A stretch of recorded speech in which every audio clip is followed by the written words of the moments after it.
ditaroskeun ku apa ka abuya. Akang eta kumaha tos jadi ulama apana oge gitu. Eta ulama teu hartos abdi teh. Eta akang sok nyabok kana rarai. Apaan haram? Nah, nyabok kana rarai apaan haram gitu kan. Ai saur Buya Lon, nah da akang mah teu nyabok pipina, akang mah nyabok setan. Geus katingali setan. Jadi nu dicabok teh saha? Nu dicarekan? Nu disia-sia di anjing-anjing bagong-bagong? Setan.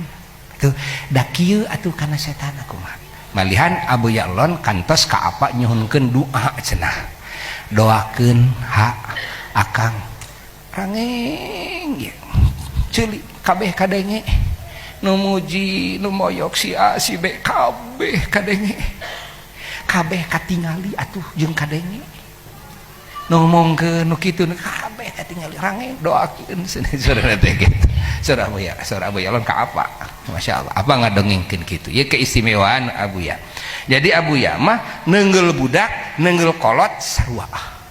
Aya anu teu pernah diteunggel sakali-kali acan nyaeta putrana Eyang Cibaduyut. Nyaeta Mama Ajengan Oni. Putra Ama Cibaduyut eta mah cadu diteunggel. Naon margina? Margi Abuya Lon ngaguru ka Eyang Cibaduyut. Harita kantos sakali waktu mah saur apa begitu ngabahas deui Fathul Muin dites deui ngajawab deui apa eta mah teu ditalapung apa teh geus kitu mah terus we kabeh para ajengan diantaikeun ka tukang ngantai hiji-hiji kudu dicabok cabok ku sia lamun teu tarik sia dicabok ku aing atuh kuda-kuda apa teh keur budak kabeh cuplot saurang ewang ajengan mikeun pipi so aya tarbiyah nu kitu ajengan oh ayeuna mah geus kudu asup ka polisi kitu teh nya kumaha palebah dina eta jajaran teh aya putra Eyang Cibaduyut teh mawajengan Makmun Cipatik ya. Barang rek dicabok his entong sia deuleu eta mah anak malaikat deuleu eta maksudna teh nyebatna teh ka Ama Cibaduyut teh malaikat Buya Lon mah itu anjeunna margi Masya Allah kenging futuh dina ilmu pengetahuan teh futuh akbar teh ti Ama Cibaduyut ku ama kawitna Abuya Lon teh keur alit keur bujangan alim ngaos dipaksa alim ngaos diajar gelut tuh. Diajar kagagahan diajar alim ngaos dipaksa ku Eyang nah diseprengan terus dibaeudan ku Eyang terus kalaka amek cenah akang teh kakolot Buya Lon ngadongengkeun ka apa keur waktos nonomanana sateu acan mantena masantren ka Cibaduyut kalau ka ame ka kolot teh mung ngaji eta ditita ngaji ke kolot mung ieu kieu teuing ieu kolot ka aing da aing kanu sajen mah ka dulur-dulur aing teu kitu kolot teh nya ari ka aing bet naker heuh siga kamaru ma Eyang teh ka Buya Lon mah kitu tarbiyah ma Eyang ka Buya Lon disiih Buya Lon ku ma Eyang benten Buya Lon sareng ka Abuya Iping kanu sanes kalapa ge ka Buya Iping mah saur Abuya Lon dikubrakeun koping bisi hayang kalapa pek sakahayang palebah Buya Lon saur ma Eyang meuli atuh hayang mah butuh kalapa hiji Buya Lon ka ma Eyang meuli atuh gitu melak atuh tuh itu bari kolot ka anak nah tuluy geus kitu aing kudu neangan pelet saha nu boga ilmu pelet keur ngaluluhkeun hate bapak aing neangan pelet bejana mama Marzuki ama Perbu Cigonewah nyawe ngaos doa di Ama Perbu Cigonewah di antarana doa pelet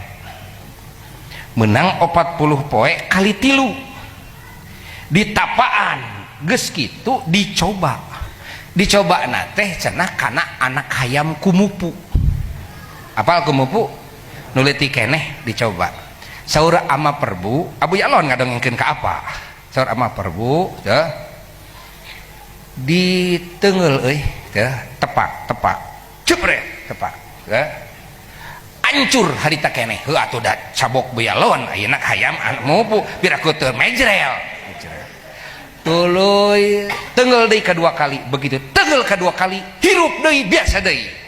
eta anak hayam teh kan hiji maehan nu hiji ngahirupkeun tah ieu teh tengeul cager kengeng doa tengeul cager teh ti eyang perbu lajeng doa pelet beres doa pelet dicanak ka Citarum saurna ka ditu ka Mahmud bari jarah pan nganggo parahu teh lajeng dipalidkeun parahu teh peuting palidkeun heubeul dipalidkeun jadi dagoan saur eyang perbu teh cetrekan piwarang dicetrekan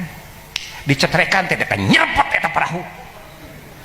heuh barang paeh nyerepot eta parahu pal napal kana ramo kitu tah eta siga kumaha eta pelet kanu paeh wae siga kitu komo kanu hirup we caritana balik bisa aing ngaluluhkeun hate bapak aing datang teh nyere datang teh anger iteuk datang teh tuh disiksa jeung disiksa kudu ngaji we anger teu rengrot tah meunang ngaji ilmu pelet teh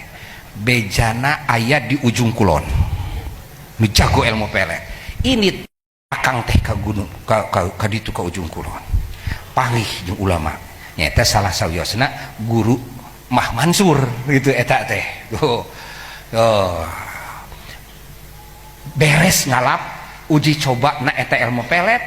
dihanapeun tangkal kai tangkal kalapa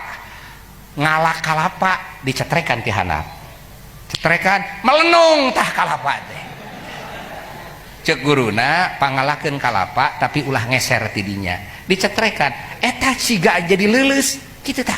jadi ti dieu weh ti dieu ngalana teh bari diuk ngalana teh jadi aing geus kieu jadi tuh tuluy di pasihan cenah eta di pasihan beubeur tuh eta aya permataan beubeur teh tuh eta mah meusing kana muning edan oge bakal nyuksruk eta mah kitu meusing kana muning edan oge balik teh ayeuna mah kolot gitu kan beunang sakitu mah ari pek teh di jalan kajadian aya muning edan memeh nepi ka dieu teh saur Abu Yalon sieun kabeh urang kampung disampeurkeun ku akang teh begitu disampeurkeun ret ningali akang jol nyuksruk tah dina inung suku teh nyuksruk tah muning edan teh tunduk harita keneh tuh jadi aing geus kieu mah datang ka dieu begitu datang ka dieu teu payu tah ilmu pelet datang ka dieu teh disayagikeun deui ku iteuk ngaji sia tuh ngaji sia tuh iteuk ku nyere geus kitu ngaji kagah-gagahan supaya teu karasa ku iteuk nepi ka gagah akang teh teuh teu teurak dikadek teu karasa gurang ge ku seuneu teu teurak geus kitu mah ditangtang kolot bapak ma eyang ditangtang begitu ditenggel ku nyere ceuk akang kieu kagok kulan ku gegenir we sia ngomong kitu ka aing lajeng we ma eyang teh nyanak nyere sahiji tadi nama ditenggel teh ku sanyere ayeuna mah nyanak nyere sakiji dicepeng dicekal cenah ceuli akang dikitukeun diantalkeun tak kakarak saumur dumelah akang ngasaan nyeri nu teu pernah eta ngarasa nyeri kakalepekan kikirerengan ukur ditatalkeun hungkul nah ai tadi ku iteuk teh teu karasa atuh kitu matak nangtang kudu ku genir oge geus kitu ngahuleung geus kitu mah sadaya-daya geus kitu mah rek nurut kana jadi kolotnya disangakeun we ka eyang Cibaduyut kan melejit harita di Eyang Cibaduyut gitu dugi ka Masya Allah ya Abu Yalon teh keistimewaanana